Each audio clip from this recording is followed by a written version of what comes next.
Ram Jethmalani is my next guest on the News Hour tonight on a day when the CBI ensured the closure of the Quattaro case. Mr. Jethmalani, wasn't this absolutely inevitable? You know, over 2 decades this case has been on. This man has not appeared in any court in India to face trial with this whole payoffs that rock the country. Why are you upset about what is an inevitability? Look,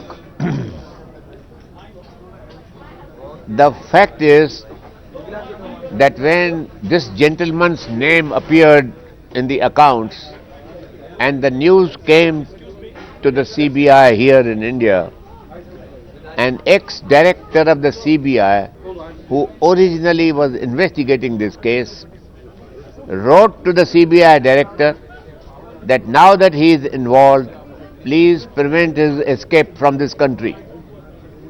And that letter from the ex-director of the CBI reached the CBI at least 4 days before that man escaped from this country.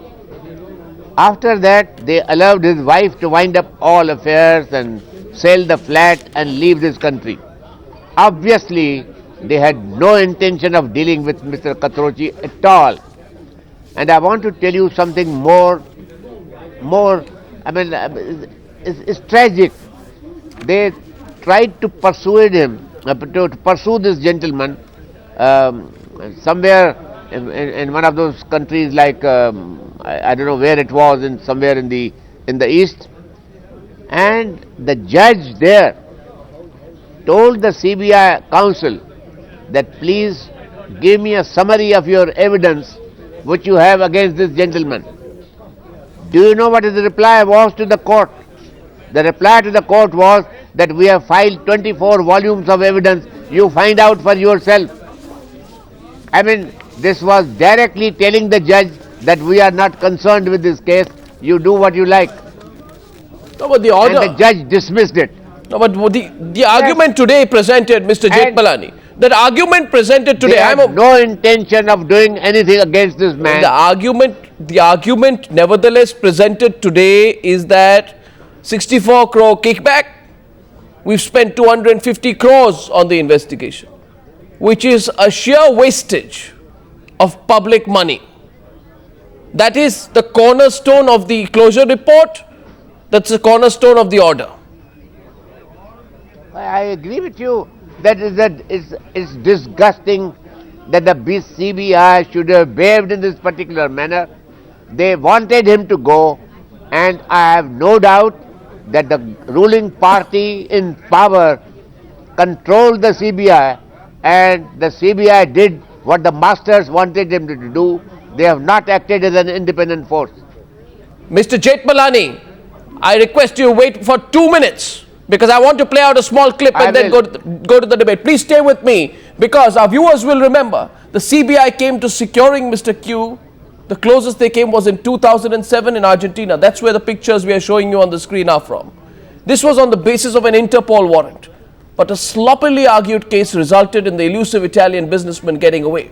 Here is an excerpt from the last television interview Ottavio Quattrochi gave at Buenos Aires airport to Times Now in 2007. Not an iota of evidence. He would be so relieved today. I want to go specific now. Mr. Jethmalani, thanks for staying back. Joginder Singh is with us and Ramesh Bhandari is with us. My question to you, Mr. Jethmalani, I want to go point by point. Mr. Jethmalani, first point is, why do you think the CBI in 2009 had the Interpol drop the red corner notice against Quattrochi? This was done at their instance, even though he had been before that on the red corner lookout notice for more than 12 years. Why did they get the Interpol to drop the RCN in 2009?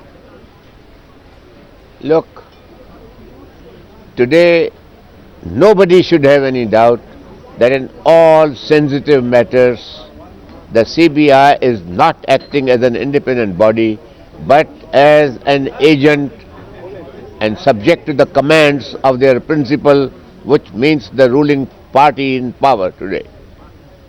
I mean, I regret to say that the CBI, which once upon a time was almost an epitome of integrity, has ceased to be that, and today it is like any other ordinary police force.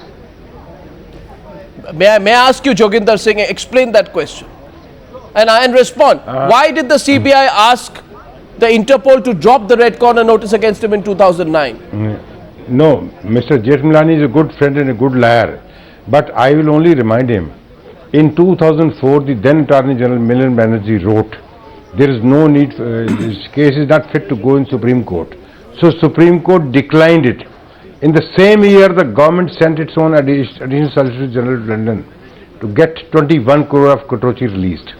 In the same year, when he was caught in Argentina, all the notings of the Law Ministry, of the Attorney General, Law Secretary and other relevant things were made available to the defence, which are produced in Argentina.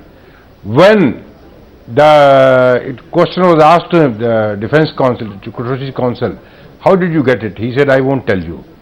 Judge, after refusing the extradition request, told the CBI that if you want, you can, told the government that you can go and appeal.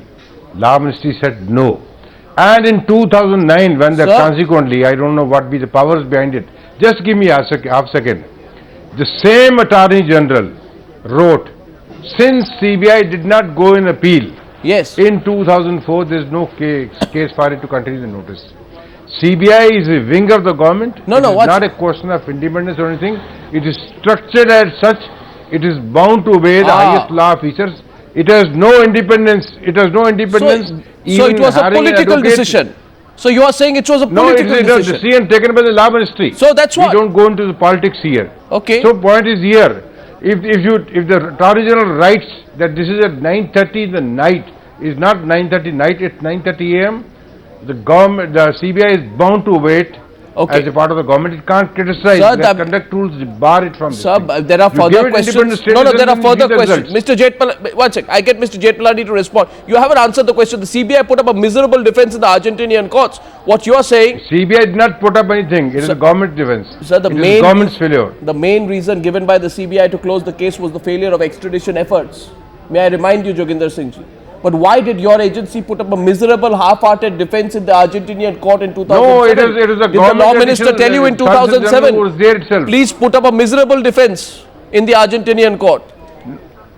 Sorry, I am saying here CBI did not put up. It is the government which decides what view to take, what stand to take on that in these high courts, in Supreme it's Court, quite revealing in what other you're court. saying. And here the government put an additional Solicitor General to argue in the court of the Chief Judicial Magistrate here. No, So you can very well imagine how much independence is there itself. I'm coming to you, Not Mr. even a Mr. modicum of Bhandari. Before I independence. come to you, Mr. Jethmalani, I want you to respond to the point being made here. Oh, what I am hearing from this gentleman is that the government and the CBI were in conspiracy at the same time. Yes. And they were out to demolish this prosecution and this investigation under any circumstances. And make no mistake, and I am making a public allegation today that it is Sonia Gandhi who is responsible for the defeating of this investigation, because he is a member of the Sonia family. Mr. Bhandari, I want you to respond to that, and I have further questions on the CBI front. Yes, Mr. Bhandari. Well, look, I am not going to be able to comment in regard to personalities and who's involved and what there is. Only comment I would like to make is that this is a matter which has been going on for so many years, and in the duration of all those years, those who are today in the opposition had also been in power, the others had also been in power, neither BJP nor Congress. Now, if CBI is such a great instrument to be used as is wished by the government in power, then this matter should have been pursued very vigorously when the non-Congress government was there.